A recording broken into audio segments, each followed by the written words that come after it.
Αν σήμερα παγώσουμε τους μισθούς, θα παγώσουμε την αγορά. Αν αυξήσουμε τους φόρους στη μεσαία τάξη, θα μειώσουμε την αγοραστική της δύναμη.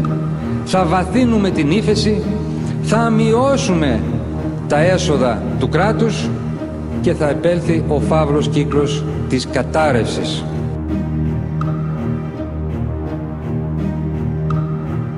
Λεφτά υπάρχουν.